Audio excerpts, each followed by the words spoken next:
Coming up on today's show, we catch up with a video build, so we'll be looking how we're getting on with the Tornado. This is the new Revell new toolkit, and what changes we'll be making to that one. The Hind, we started on the Trumpeter 132nd Hind on that one. We've got a question from Darren this week about paint texture and spattering, so I've done a video on that. We got reviews from Marster. This is their 72nd scale Mk1 female British tank. And the big news this week, we've got the Stars of the Silver Screen Group Build 2014 with the final reveal video and the winners. Welcome to Flory Models, I'm Flory.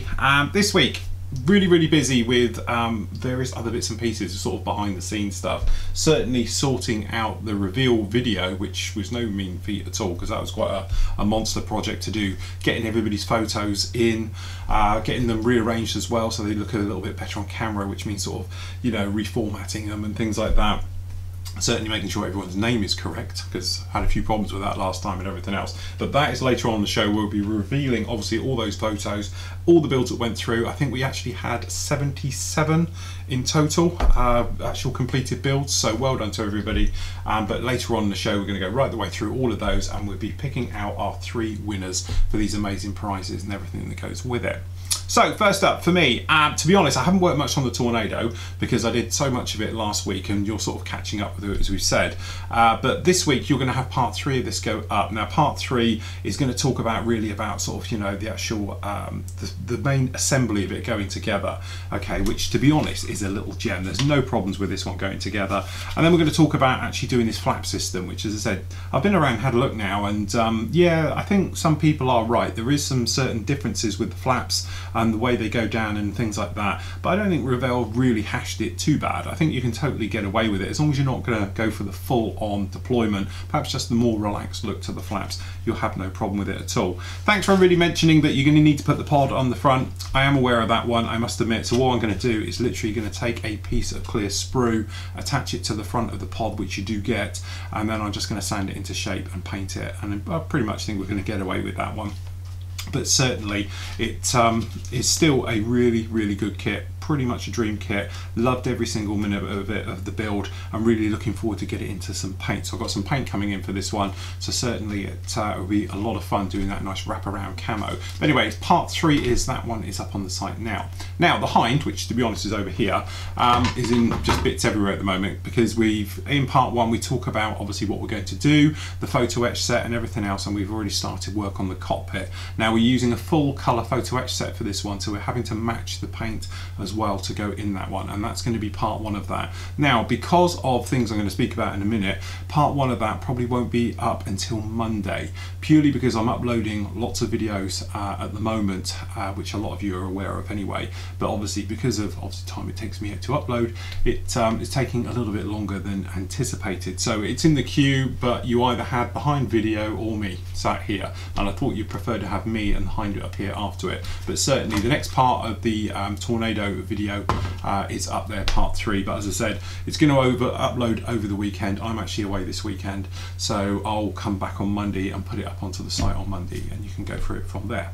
So okay, this week quite a busy week, to be honest. On Monday it worked with the Hind, sorting out all the bits and pieces, and obviously sitting down looking at my references, my reference photos, and working out exactly what we're going to do to it, and then filmed throughout the day, which was absolutely lovely.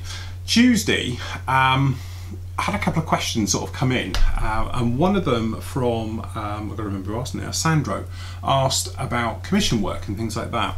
So as I said, you guys in the forum have already seen this. If you're a member, then go into the forum and have a watch of it. You'll find it. It's very easy to see in there. And I talk about commission work, some little tips and tricks and various things to help you. The way I did commissions, how I present my commissions, how much I charge for commissions, and all things like that.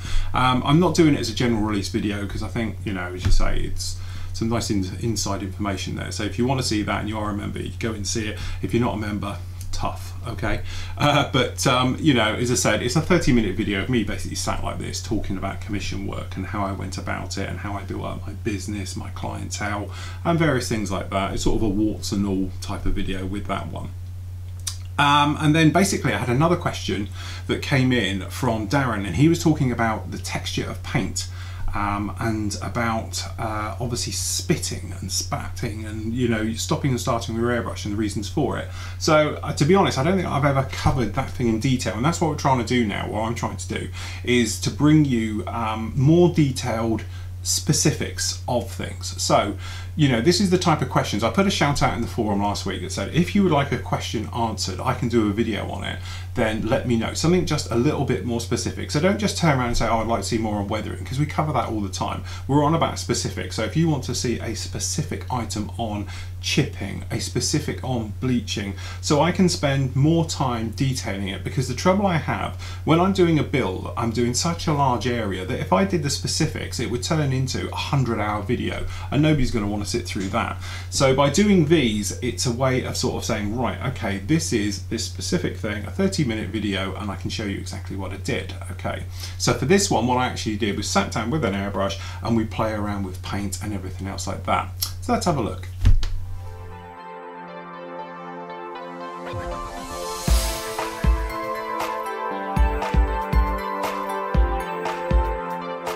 Okay, so had a question from Darren, which is quite a good one, and basically it was all about the basic troubleshooting videos that I did on airbrushing. Now, the trouble with those is I missed out some key areas about textures of paints and things like that. Okay, and they're quite old, so I thought it'd be quite a nice touch just to reshoot this actual area. Now, apologies for the noise outside, but we're a very big hole being dug, so if you do hear a little bit of traffic, that's what that is. Okay, so when I do the airbrushing courses, which many of you have come to now, you'll know this because we cover this as we make our way through. Basically what we do, we talk about the actual paint texture and how it affects things. And one of the first things I get you to do when you come here is to basically prime up plastic art. Now everyone, when they come here, they get these sheets of plastic art. Okay, they come along and they'll work on these before they work on the models. Normally we do a morning of lessons and things like that. You know the reason why. This is purely because when you're spraying onto paper towel, it's not a representation because you can't see the texture, which is obviously what we're covering here, but also for things like runs, spitting, stuff like that, paper towel just absorbs it. So really it's just a total false economy. Anybody can spray on paper. That's, you know, doing it on plastic art is something else. So some ways it's quite handy to have a sheet of plastic art because you can just prime it, strip it back, whatever you want to do, and use it again and again. And for something that will cost you, you know, 50p, it's easy. And then when you do need plastic art, you can always cut it up.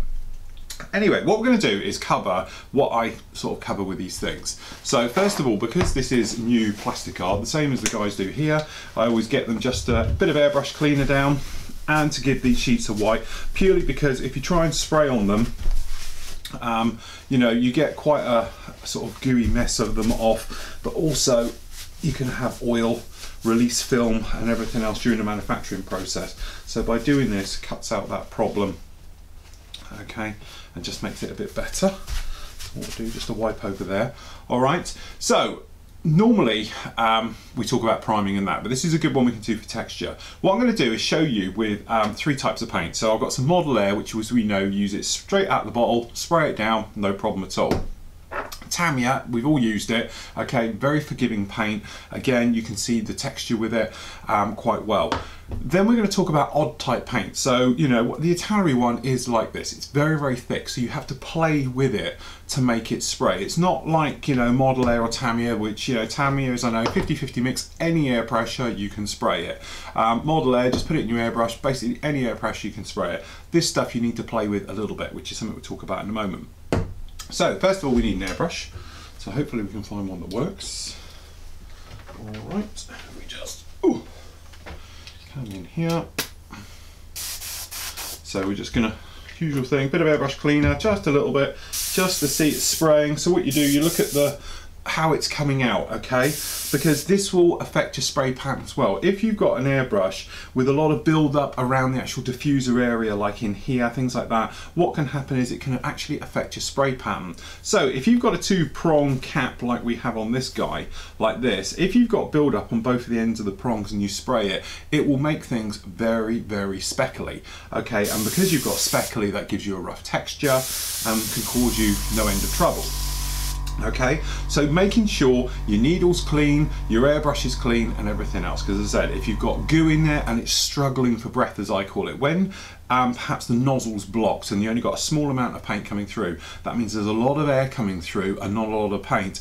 That can cause texture as well. So by making sure that your airbrush, you're looking at it, you can see plenty of cleaner coming out of it, or thinners, or whatever you're using, you know you've got a good heavy rate of flow. If it's struggling to come out and it's very low, you need to clean out your airbrush, okay? And that's just the basics of it, and something we cover here when we do the courses. Your airbrush is only as good as it's how clean it is. If it's running clean and flawless, it will just improve your airbrushing skills. If it's struggling, then obviously you're going to be fighting it all the way. So to start with, like we do during the courses, we're going to start off with a little bit of Tamiya.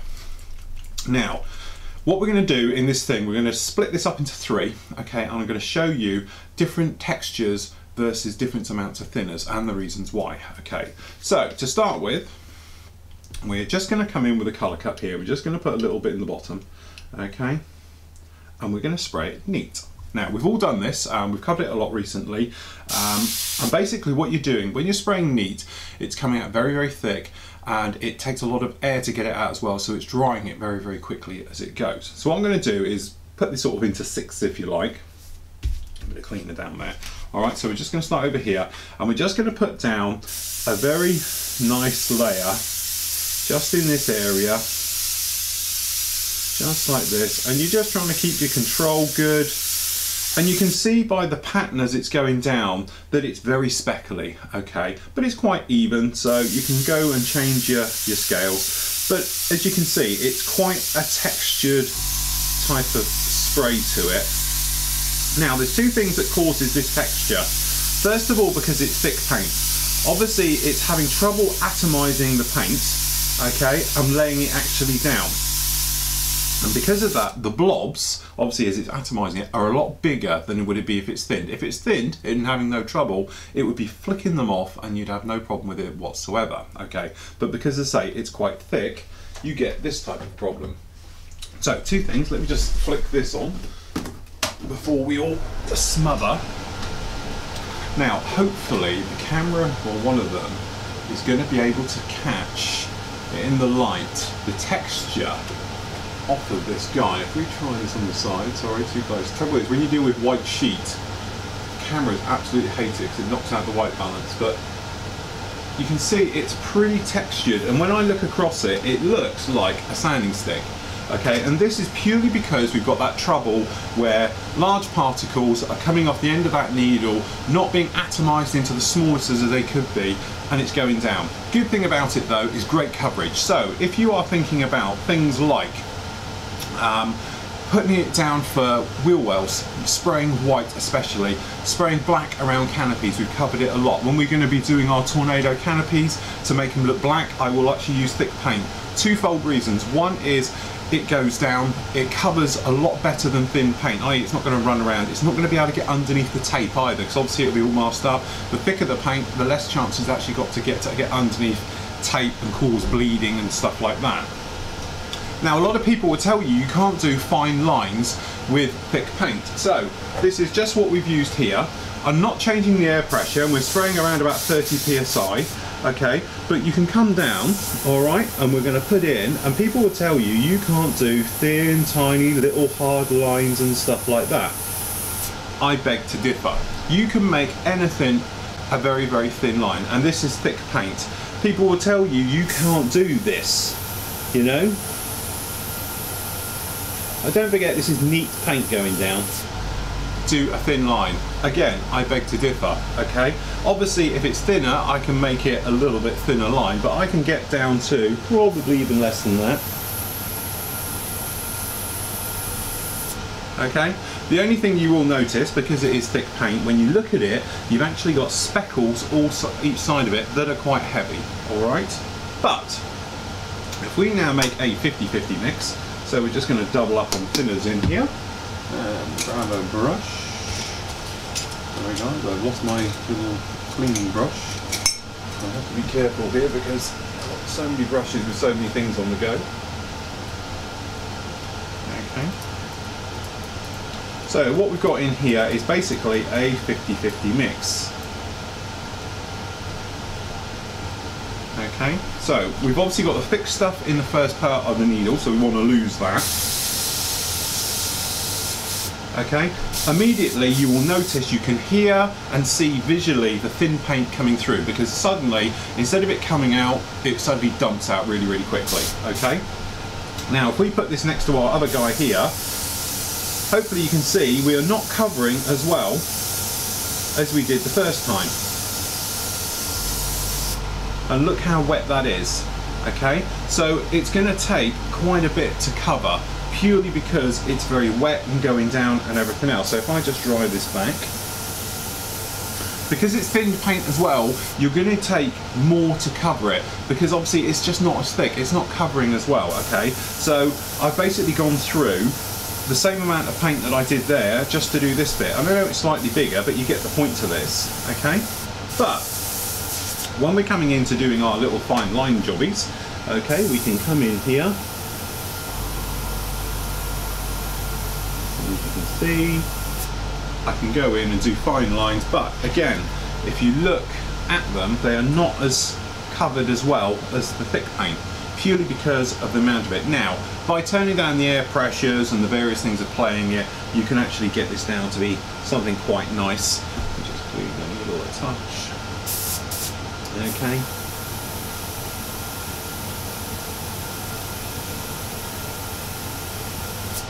See, you can go from quite a thick to a thin to no problem at all. It's even all the way down here. I don't know if the camera actually gets that bit, but you can see it's just one of those things. Now as that's drying, we can then cover up. Okay, let's just do this bit here. We can dry this, and what I'll do is I'll just do another mix. So thinners goes in first, then our paint, 50-50 mix. And I'll send the colour cup.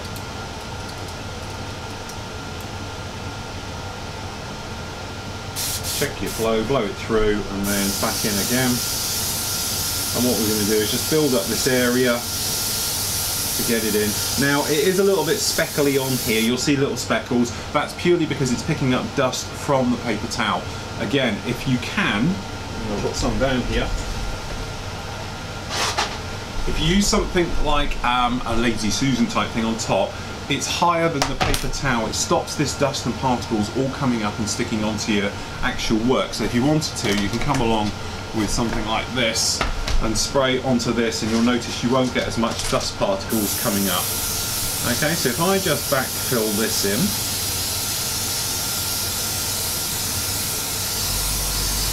let's try and cover this a bit better.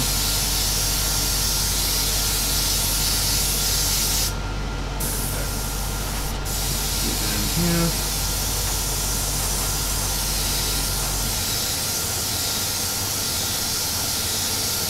Now also, what happens is, because it's got thinners in it, it's taking longer to dry, which means it's able to self-level. Okay, which you can then go along and do this. Okay, now if I dry this down a little bit from up on high, what will happen is, because it's taking longer to dry, the thinners all sort of eats into the paint that's there and everything else, and gives you a very smooth finish to your paintwork. Okay, so if I just dry this down, and remember this is the same paint every time, it's no difference in paint. Okay, so if I just dry this off, I might have to make an edit here, otherwise you're going to sit and watch paint dry.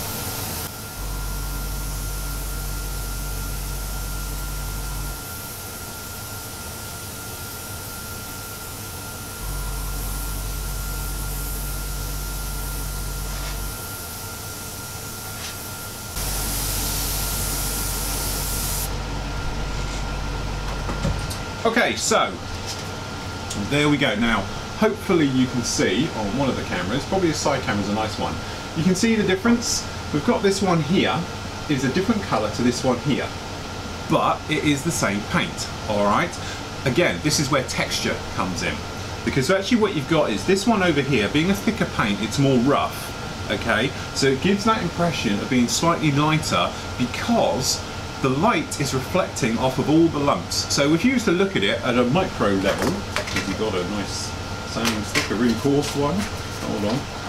So if you used to be looking in it, it would look like a sanding stick, okay, really coarse, okay, at a micro level, versus this one over here, who's more like a medium, okay, so it's quite nicely sort of polished and everything in. So, and that's the difference. But as you say, because this one's more level, it looks darker purely because it's flat and there's not as much light reflecting off of it.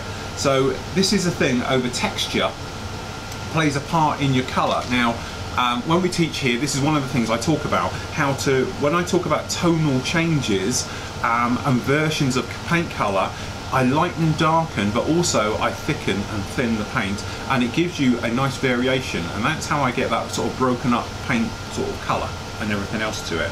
Okay. Now, obviously, what I do with the guys now, which is a bit long-winded, is that I show about glossing with a flat. Okay, and basically you heavily thin it and you put it down really heavy, and it basically goes like an almost a gloss finish even with a flat paint. And this is something we spoke about by using clear recently, when we spoke about that actually if you put it down quite, you know, lightly and dusty coats from further away, you get a flat finish. If you're coming in a bit closer, it's a satin. If you're flooding it, you can get the gloss. Okay, it's exactly the same principles with any type of paint, and so this is really sort of a follow-on from that one. Now, some of the problems you can get. Okay, spitting.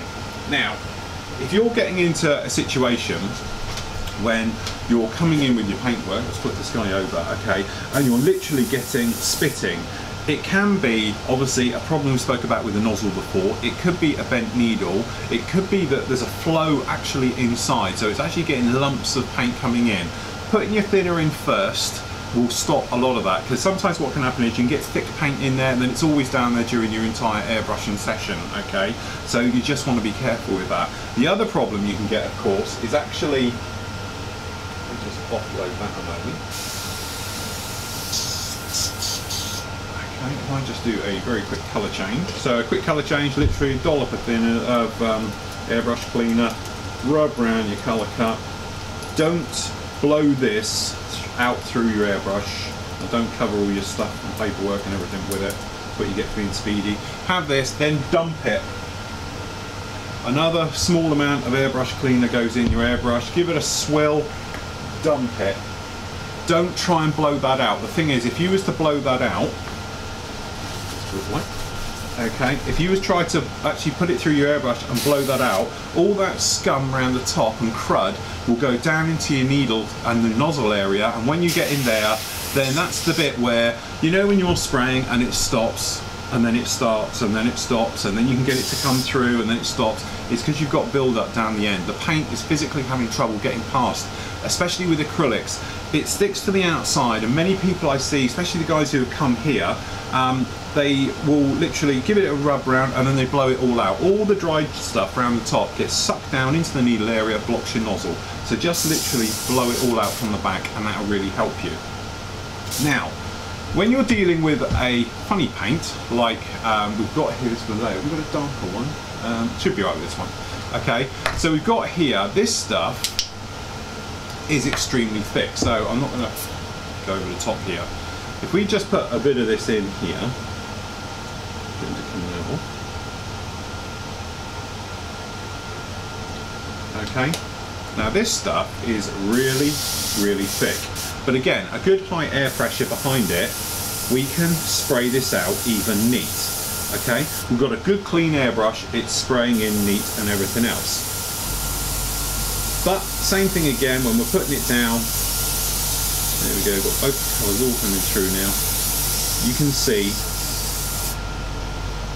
we've got different versions of the colour in there. Quick thing, what it isn't mixed properly. And I've taken the black off the top versus the stuff underneath. This is because this stuff is like glue. Very, very thick. All of this lot, by the way, I'm shooting standard 27 psi, and it's the 0.2 needle in this one. I don't use anything else these days, okay? So let's just try that experiment slightly again. You might be able to see this literally is like glue as it went in there. Okay, but if you're doing it, and here we're getting some speckling, so if I sort of run in with some real tight stuff, okay, and I must admit, one thing I've learned is the amount of guys that come here and they say, oh, you can't, you have to thin your paint and how lower your air pressure for tiny little thin lines. This stuff is neat. Okay, that is such old school. I'm sorry guys if you believe it and all the rest of it, but you're stuck in the 70s. Modern airbrushes can cope with extremely thick paints as long as you've got the air pressure behind it. And I do believe this is the trouble, is that a lot of people are back in the 70s still, a school of airbrushing where you were using cans. You know, I know guys who still today use inner tubes. Well, you're not going to get 30 psi out of an inner tube lying in your room next to your spraying, okay? You do need a compressor. But you say 27 psi, and I can do thin lines with this paint, which is exactly the same stuff really as the Vallejo model colour, just white tops, the thick stuff. But you can go in and you can put down some very nice,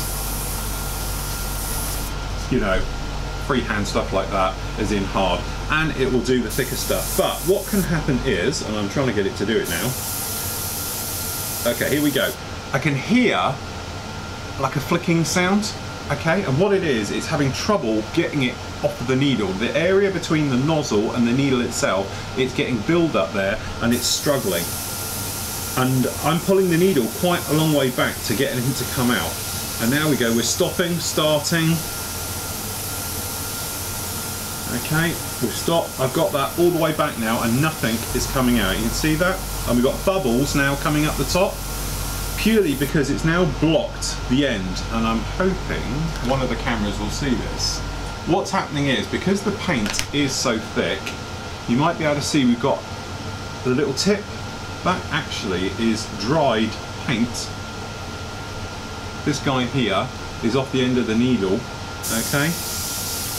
And now it's just struggling. You might be able to see it's really spitty. That's full pullback. So now, obviously, if it was thinned, I could flood this entire area. But look, that is maximum pull, and it's just struggling with it. Because all down in the nozzle area now, it's just congealed with thick paint, and it can't actually get anything in there. The air, because that's coming around from the outside, no problem at all. Still got the same amount of air, but the paint flow itself is absolutely canned it now. And it's going to struggle, and now it's stopped again, and I'm pumping the trigger. Okay. And it's spitting now. We've got lumps coming off the ends. There we go. Did you hear it come through? It's purely because this area is saturated with thick paint and it needs to get it out the way. So, my point of view, what I would do is you'd come in with your thinners, put a bit in there here, okay, tip that bit out from the top. And this is probably the only time you'll see me backflow. Steady. No, by backflow, what I actually mean is you cover the nozzle, okay, and then squeeze the trigger very gently because you haven't got a colour cup on. And you'll get bubbles, like here, sorry, coming out the top. What that is, you're actually forcing air the wrong way, okay, which I know a lot of guys will use it for cleaning purposes. And with this particular airbrush, it's Teflon seals, it's triple sealed, it's everything. I don't imagine it is going to go back, but actually what you're trying to do is force air back up the needle. So if you've got a cheaper airbrush, definitely don't do it. But what it does, it forces it obviously towards the colour cup and it can get out via the colour cup. But if you've got a lid on, you'll force more air than can get out of that small hole, then it goes up towards your needle. It puts pressure on the back seal, which is one you don't really want to get, you know, to fail. But now we've pushed that up there a little bit. What it's done is mix this paint down in here. So every time you push all the paint up, it goes back down, and each time it should wash through. So now when we come along, hopefully, here we go, but you can see, this is where we need another bit. What you've got is big spitting, this lumps going down. Sorry, I've over-zoomed the camera a little bit. Let me pull you out so you guys can see all of this. But you can probably see we're getting spitting. This is this thick stuff that's built up in the end here, okay? So some of it occasionally is getting down to the end and then it's being atomized, but it's purely because it's not mixed properly, okay? So this is the thing. So now we've got lumps in this paintwork. So if I just blow this through, hopefully you can see you've actually got now all this lumps. I know the camera's not doing a fantastic job today, but you can see these lumps in all of this. So actually that's caused by the bits coming in. So what we're talking now is back to the basics of a good paint mix before you come in. So if you're using something like a model air bottle, which you can't see as it's coming out, all right, then sometimes you can have a lump go in, that lump gets down the end and then bits of it break off. That can cause your spitting, that can cause your texturing and everything else like that, okay? So, a couple of paints I recommend you keep an eye on, okay, and use something like this. This is a filter that I've knocked out. I've got one of my old wash bottles that I've cut down. It's a little bit of stocking or tight mesh on it, like this, and I filter my painting through it and I just rinse it out afterwards, okay? It's paints especially like extra acrylics, definitely, okay? White top model air, I like to thin that as well. I find that it goes very, very thick. If you've got an old bottle of something, e.g., I've got a good example here, one of these, this one actually. If you've got a bottle like this, which has crust and crud all round it, okay? Always filter it, because if one of these crispy bits around the top gets down in there, it will soften, and then it's going to bung up, and then it's going to come apart, and then it's going to flick, and it's going to spit. If you're into a situation like that, and let's face it, I am terrible, because look, this is just about to paint the tornado, and look at the state of it. I've got crust and crud, and I know a lot of you, especially the guys that come here, clean the bottles every time you put the lid on. You should do that. It's purely because I'm lazy, and I just chuck them in and everything else. But you will find if you go out and buy a brand new bottle of extra acrylics, as a classic example, a clean airbrush, spray it, you will have a perfect model, perfect finish every single time. You try and do it the second time, perhaps like a year later, you've got a skin formed around the top, you've poured it, it's gone in there, it spits, it starts, it stops and everything else. It's all it is something has got down in that area. If you filter your paint, you'll stop a lot of that headache, okay? And it's one of those common things. I get a lot of guys in here and they say about, obviously, you know, like you, Darren, have said you have trouble with spitting and things like that. Filter your paint first. You'll be amazed the difference you can make. And obviously the other thing as well is good, clean maintenance of your airbrush. I speak about it obviously when we're doing the courses. I highly, highly recommend that once you finish cleaning out your airbrush, okay, now this is just a quick job. Normally I would show something else. Again, first rub like that, I've tipped it. Cotton buds as well. Make sure you use a good quality cotton bud. Don't use a cheap one because the fibers come off and they will stick to everywhere inside your actual airbrush. So we just give this, always wiping away from the tip. Okay, we'll just poke this in here, and then obviously I'm just going to use thinners for a minute. The thinners goes in, and you're looking to see, obviously, for it all to come out of your airbrush. Wind this back up. Okay. Get rid of this guy. Always looking for the flow to be continuous. If you've got a problem and it's spitting with thinners, take it apart, disassemble it. We've done it a million times before, completely, and you'll be absolutely fine. But once you've finished, I'm going to put a little bit of airbrush cleaner through it again. We're just taking a brush, giving it a good wipe round. We're coming in the needle area, always brushing carefully around the needle, but we're also getting all the particles off the end here, so it's all nice and clean. Okay. I'm brushing all round the neck and everything else like that, just get rid of all the rubbish. Alright, then we're just going to give it all a wipe away. Then if you use a clean bit of tissue, or your kitchen roll, or whatever you're using to blow it in, a rag, blow it through, and you're looking for these guys. You might see them. We've got little speckles in there, but that's only a few. I can live with that. We're coming in again, just going to fill up again. Okay, and we're going to blow through. Another one, nothing in there whatsoever. Okay, so we can give that all a nice wipe round here, swiveling the front end as well, making sure that's all working, giving it a good rub, and we're getting all this dirt off the around the front here.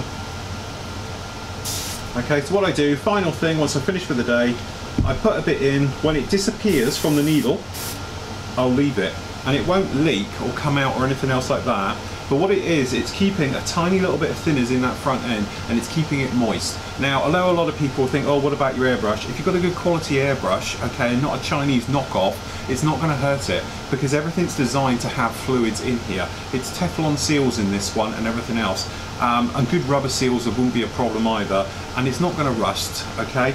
And the thing is, a good airbrush cleaner, and to be honest, I do love this stuff, and I've been using it now for probably the last 10 years, the Vallejo airbrush cleaner. It has a little bit of lubricant in it that actually just keeps everything sort of lubricated and moved. So I very rarely lube up using super lube my needle or anything else like that. I tend to do that when it has a deep maintenance, perhaps every couple of months. But when you've come up to do, you just blow it out for the first blow. That way it stops your needle from jamming and locking and everything else like that. And that way you put your paint in and you're good to go right out of the bat. And to be honest, I hardly ever take the nozzle off of my airbrush out and clean it. I find I don't have trouble with it build up. If it does, you can buy things like, I think they're all somewhere else. I might be able to find one here. Hold on, they might be in here. Try and find them. No, hold on. You've got, here it is. You can buy things like this for them. This is a reamer. Okay, it's got a flat plated thing, but it's specially designed for hardening steam back, so you can't splay open the nozzle. You can't jam it in too far because it won't go because of the neck. But what you can do is scrape out any dry paint in there and everything else like that. And as I say, you can buy the brushes for them as well, which again, I did have one lying around here. Here we go, red one, funny enough. This one is designed for the hardened steam back air brushes. So obviously the thin end here goes right up inside and it will go right up to the seal, okay, without ripping it apart and going through, okay. But it cleans it all out totally. And then you've got your other end as well for going in and doing the nozzles and various bits and pieces like that. So they are two quite handy bits to have. They're going to set you back about 20 quid, I think, in total with postage. But if you haven't got these and you have got harder and steam back, it's a good way of doing a deep clean and everything else. So there we go. There you go, Darren. That one's especially for you. And everything else. If you want to see more things like this, just shout me a PM or put it in the tips area. You want to see it on the site, and I'll get round to you. So there we go, Darren. I hope that answered your question with that one. I sent Darren that one before, so he's seen that and everything else and seems to be okay with that one. As I said, this is the type of thing, it's very hard when people say to me about, you know, how do you do such and such, you know, you tend to be quite a general area. It's a bit like saying, you know, how do you do camo work, you know, well, which actual bit you're talking about, you know, because when you're learning your craft of like airbrushing and things like that, and by no means do I know everything about it, it's just that thing of, you know, working through little areas and getting quite good at them, okay, and then perfecting them. And as we all know, practice makes perfect, and especially when you're dealing with an airbrush, the more practice you get, the better you get, there's no doubt about it.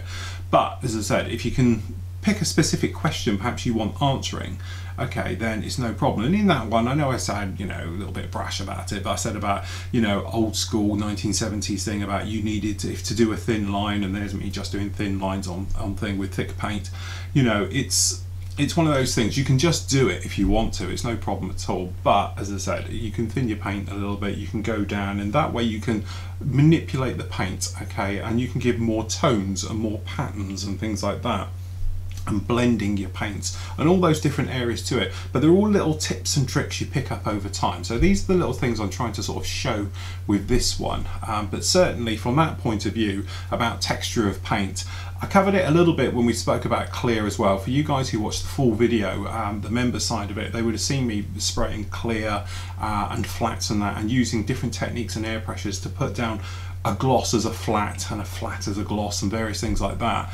And it, you know, it's, as I said, it's just one of those things you sort of play with, you develop with time and everything else as you go through with it. But that's the thing, as I say, practice, practice, practice. I said with this one, you know, have a sheet of plastic card and practice with it. It's what I tell the guys who come here and do the courses. You know, they go away with that bit of plastic card, sit down for half an hour a day and just have a practice with it. Have a go at something you normally wouldn't do. You're not going to wreck it, and at the end of the day you can either just strip it back or just reprime it and have a go again. But working on plastic card is a lot better than working on scrap cardboard or scrap paper, because it just absorbs. This won't. It's more like working actually on your model, so you can practice your little techniques. And don't forget, when you're dealing on something like a bit of plastic card, you know, something like this, because it's such a big area, it magnifies everything, okay? But realistically, when you put your plane on it, you know, you're not doing anything as big as you're doing down here. So if you can see a mistake here, the chances are you won't actually see it on your model because it'll be a lot smaller, okay? So it just magnifies. So if you can perfect your techniques on something like this,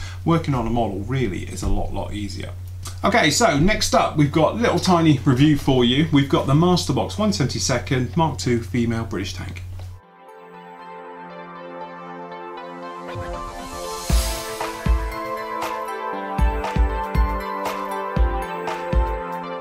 Okay, review time. What we got today is the Marster Box Limited. This is their kit number 2, MB72002. It's the 1/72 scale. This is the Mark I female British tank, okay, from 1916. Really surprised there isn't more World War I tanks. I don't know why. You'd think they would do them in, you know, as you say, obviously 72nd, there is a few options.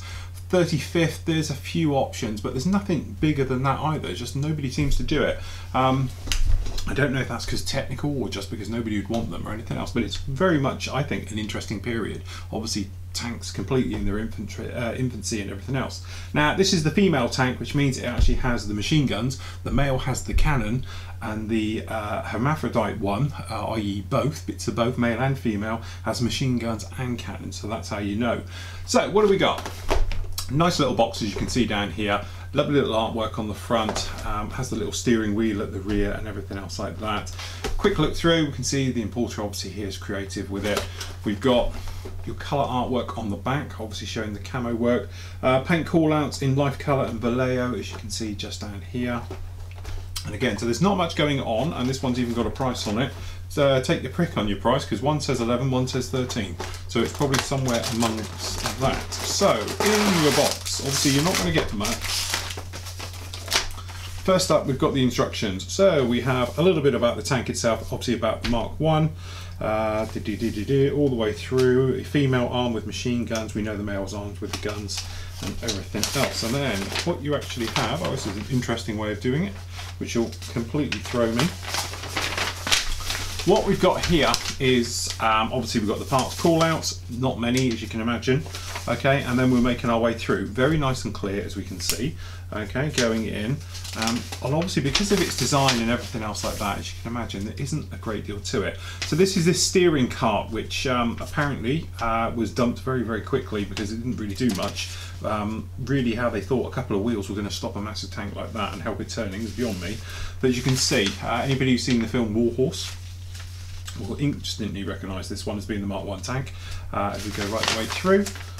Alright, and then as you say, really straightforward. The gun system going on, it's almost like a limited run kit, this one, as in it's very, very basic and everything else. So it'd be interesting to see what the actual parts are like. But if you want something that little bit different, you know, a little bit out of the way, something that perhaps your friends haven't done or haven't got, then this is definitely for you. So in here we have a few small bags of bits. So what we've got here is a little bit of photo etch, which is going to go for the mesh system, which goes over the top. All right, so we've got this one here, which is very, very thin. You know, photo etch normally isn't that thin. And we have got some nice parts on there as well. A couple of little bits of photo etch down here, but that is uber, uber thin. Very, very thin. And then obviously we've got the diagram about how that goes on. Now, okay, so if we start with the bigger bits first, we can probably bring the camera down just a little bit further, seeing as we're on a bit of the small side today. Okay, so what do we got? Okay, as you can imagine, is not much to this, all right, but what we have got some very nice raised, these bolts look like bolts if we're honest, okay, looking at all of these around there, and all the little riveting detail and bolting detail is definitely all amongst it. Okay, down on the inside, as you can imagine, there's nothing to it. The ejector pins are all nice and shallow, so we haven't got it, and obviously we have got Marster Box's logo on this, so we know it's not a Reebox or something else like that. But generally, I must admit, considering of what it is, the texture is very, very nice. It has that the graininess of being heavy metal, as you can imagine, as this all went in and the way it was all bolted together and everything else. Yes, okay, it's not much to this, but as you said, it is just a 72nd kit. Next sprue up here, so we've got these outer gun areas, as you can imagine, down on these here, and again looking at them, very nice detail all over these, no sign of any problems with it at all, and considering its rivet detail the way it is, obviously it pops out the mold, I think, just straight out like this, and it's absolutely lovely. There's no shallowness in any of these rivets on any side of it. It is all very nice. Okay, the springs, okay, got a little bit, tiny bits of flash all around it, but nothing you'd ever worry about. Okay, and going through, but the springs themselves, very nicely detailed. The wheels, obviously you've got the bolts in amongst them and everything else, as you can see. And then the cart itself, quite nice detail on all of this. Hopefully you're catching it in the light all the way over. And then obviously even the hatches, it's all very nice and sharp and crisp. Okay, then we got the little driver's area. This little guy here, well, obviously you'll have the little flaps to go, which are photo etched to go on those, and again looking really, really nice. Yes, there's a little bit of flash around here, as I said, but nothing you would ever worry about. It's all pretty, you know, superficial type stuff. But all the ejector pins are very nicely flat, you know, or slightly sunk, but they're certainly not sticking up or out of the way or going to give you any problems absolutely anywhere. Just going to have to be a little bit careful taking the parts off the trees. You know, there's little stress marks in a couple of them already. Okay, but apart from that, absolutely exquisite little bits of detail. And as I said, this is, you know, a quick build obviously, and then you can spend a little bit more time with your painting and your weathering and everything else. And these are your gun turrets, as you can see, and nothing really to worry about with those. That's pretty straightforward. Now it falls apart. Okay, rubber tracks, never a fan of them anyway, okay, but when they're like this, it does make you wonder. Okay, so actually, as you can probably see here, these are so badly molded in that they're sort of coming adrift. As I say, because they're the way I presume they've come out of the mold and shrunk back and everything else, I think you're going to have to heat these up a little bit just to get them to play ball. When you warm these up, a little trick you can do with it is to actually stick them in hot water, okay, and then lay them flat out, and they tend to sort of keep their shape a little bit better. But you might be able to see down in here the way that it's put on is pretty crude, but we are talking about a, you know, just over £10 kit, so you're not going to be expecting to get anything in there. But certainly the tracks, they just look to be a little bit crude and wobbly and everything all over the place. So there we go, that's really about it for this one. As I said, not much to it, but certainly if you're in the mood for a 1/72 scale World War I tank, and certainly, you know, with the anniversary coming up, it's definitely going to be a must for most modelers. Okay, also up on the site this week we had, obviously Stefan has got part 2 of the big old Enterprise. This is the aircraft carrier. Build is up on there, so you want to start watching that one because that one's going to be absolutely fantastic. And for the full detail effect and everything else, John Zero is up there as well. Okay, so this is the frame one, so there's no outside, it's like just like the skeleton of a Zero and all the detail that goes in with those. Absolutely lovely kits, fantastic detail and everything else, so certainly make sure you check those out.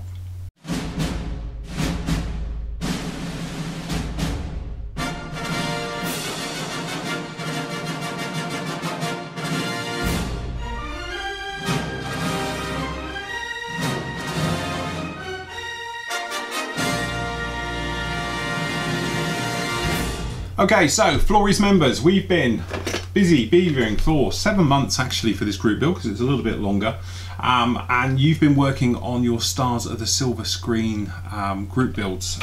We love doing the group builds. The whole point of the group build is so you can show off your work in a group. Okay, so it's a general way of, you know, obviously you can build your models on the site individually and then everybody chips in and things like that, and it's absolutely great. But when we do something like this, it gives you a focus and hopefully gives you a bit of inspiration as well by seeing other modelers doing stuff that you may never ever want to build or thought you would build and you end up having a go at. Okay, so something that we chose this time of being the Stars of the Silver Screen, so you could do anything from a film. Okay, as long as it had a major role in a film or in a scene of a film and things like that, it was eligible for entry. And we had some absolute stunning entries from really old films right up to very, very modern films and sort of everything that goes in between. Okay, and some of those classics you remember as a kid. So let's have a look at your fantastic work.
I do have to say the quality of the work is absolutely phenomenal. When I did the judging, which seemed a good idea at the time, I absolutely regretted it. I've spent, I have to say, about 2 hours solidly looking at that film to pick the winner, or with scoring the winner, okay, and I came out with 10 which could win it. Simple as that. There was just 10 just there that could have easily won it. And the other thing that's really sort of struck me as well, looking at it, is that I look at some of your guys' work, and I know my work's improved, certainly. Christ, you look back at those old videos I did, but looking at your work as well, how quickly you've come on, it's like, you know, being a parent and seeing your kid ride a bike, because it's amazing how fast you've all developed and your skills have improved. And you know, you look back at your early stuff compared to what it is now, and it's like somebody else has built it. So I gotta say, well done to everybody who took part. And you know, there's not a bad model in there. They've all got absolutely, you know, stunning finishes. The weathering's exceptional, right down to the level of the photography as well, which is basically like pro, and everything else. So you know, give yourselves a massive pat on the back, every single one of you. Those medals and sanders, what you're basically going to get, I think, is probably, we'll do our the set 10, which is the Flory model sander set 12, okay, which means you get 2 of all the skinny range and that one. And I'm really glad you are getting it, because you know, they are very well deserved. There's so much work gone in there and everything else. The scoring, how I scored this now, basically I gave everybody who took part and completed a score out of 10 for their model. Okay, it was broken down in 2 ways. First of all was the actual overall finish of the model. Okay, so it was just how it looked, what it was, if it was something a little bit different, if some effort had been taken, things like that. Okay, so that gave it 5 points. And then I gave them out of 5 points as well, was basically on the quality of your work. And I'm not talking about the photo etch that was used and all the extras. It was purely about the actual quality of the finish of your models, i.e. I was looking for the normal things, like obviously no joins on it, no silvering in your decals, no sort of, you know, real schoolboy errors anywhere really. Okay, the next 10 points was basically drawn up of how you did your build thread. Okay, so luckily there was nobody really who just did sort of, you know, here's the box and here's the finished thing, because that wouldn't count anyway. But certainly I tried to score it on the actual way it was written, how much time you had taken to do it. Okay, so obviously the guys who had spent a lot of time showing you exactly how they did it, sharing the techniques, answering the questions and everything else, had a lot higher score than other guys who just basically did the build and just showed photos but didn't tell, you know, exactly how you did it. Okay, so that's how I did the actual scoring. I also awarded bonus points for members who seemed to go beyond the sort of, you know, the call of duty to help others out, who were answering other people's questions, who also were answering their own questions they were given and going further than was really needed to. Okay, so they were getting another 2 bonus points out of it. So the maximum points you could get was 22. Now I have to say, everybody scored within 18 to 22. Okay, so that was it. And unfortunately we ended up with 5 who came in at roughly between 20 and 22 points. Okay, so that made it a complete nightmare for me, because I have 5 in my top 10, my sort of, you know, top ones. And they came in my top 10 of the original ones I wanted as well, so that was really nice. And then trying to whittle that down to 3, and then trying to pick the winner and then second and third prize was an absolute nightmare. And it's something I really don't enjoy doing, okay? But in some ways I think I'm more impartial than just having a vote on the forum and things like that, okay? Because everybody gets that sort of, you know, tunnel vision of things that look fantastic and everything else, where you get a guy who's got something pretty much out of the box but, you know, made a perfect job of it and everything else like that. I'm waffling now because I'm trying to put it off. But basically the prizes is basically this. So in third place, what we've got with the Meng full set of Flory models washes, the entire Flory sanding set, obviously your medal and a year's subscription to Flory models, goes to, drum roll please. Okay, I don't know why I'm looking at it, I'm just sort of panning out everything. Anyway, third place does go to Green Baits with the 1/35th scale. This is the Accurate Armour K2Y Ambulance from Ice Cold in Alex. So congratulations to you, Ewing, the Meng, and obviously all the bits and pieces. The thing I loved about this one was it's almost its simplicity, you know, but it was the way it was presented, having it at a slightly different angle, obviously with the ambulance like this, and just the way that obviously you did the build and you sort of shared your knowledge and everything else like that, and also commenting on other people's builds and things like that and keeping them cheered up and moving along. But it was just one of those things where it was just beautifully presented all over, and the quality of the photography at the end was absolutely stunning as well, because it really does set it off. So congratulations to you, that was very well deserved. Now it gets even tougher. So in second place, that's for the F14 Tomcat, and obviously on all the stuff, and a year's free subscription as well. So that goes to another member who, I must admit, when I was scoring the points of exactly, you know, the after area, if you like, obviously about their build and helping out other members and things like that, and being inspiring for other members, and just the level of overall detail of the build, especially, it was probably one of the finest I've seen in a group build. And that actually goes to Sandro Malik.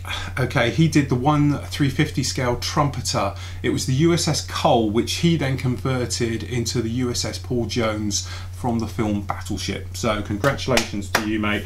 I absolutely loved your build. I know some of you have mentioned how I don't comment in the builds. I just try and distance myself a little bit, because I didn't want to sort of show favoritisms and things like that during the actual thing, because I knew I was going to have to judge all this at the end of the day. But the way he's done little things, and it's just little things, like how he described about cutting the plastic card and doing the little graft for it, for doing the sort of revetments and the barriers around things and stuff like that. And it was like, he didn't have to do all of that, but he actually did. And the clearness of the photos about showing about, you know, bending photo etch metal and things like that, and just generally the way it was presented as good as anything you're going to find on the internet, or certainly in a magazine and things like that. So congratulations to you, mate. It was an absolute stunning thing. And again, Sandro is such a massive part of the forum as well, just helping people out and stuff like that. So, you know, congratulations, very well deserved again.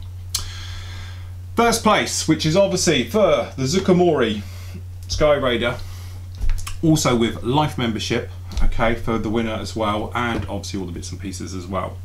Now this particular build, again, really is the best way to describe it. It's what Flory Models is all about. Okay, it's about inspiring people. Okay, it's about helping people. It's about showing people exactly how to do it. Okay, and this particular modeler as well does spend a hell of a lot of time answering questions and generally helping out and being a really good egg around the forum and everything else, and it hasn't gone unnoticed, trust me.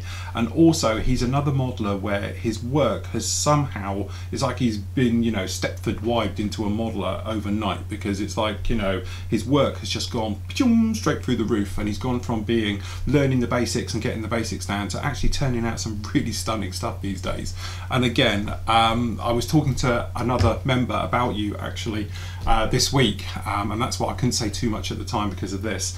But it was one of those things where, you know, other people have noticed you as well. It's not just me, it's not just the guys as well. It's literally just one of those things where, you know, you see a build and you think, really, that is beyond, you know, the sort of Call of Duty for everything you did. So anyway, now you're all really wondering who it is.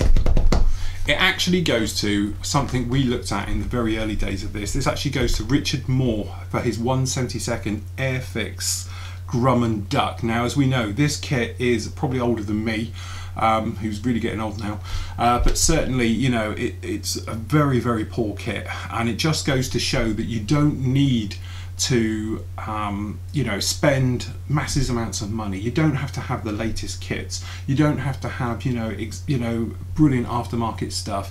The way he did various things to this was a complete eye-opener, using ball bearings to rivet as well, and showing us exactly how you did it. Amazing job. The weathering techniques. But we're still talking about a 1/72 dog of a kit that he's converted around into something else.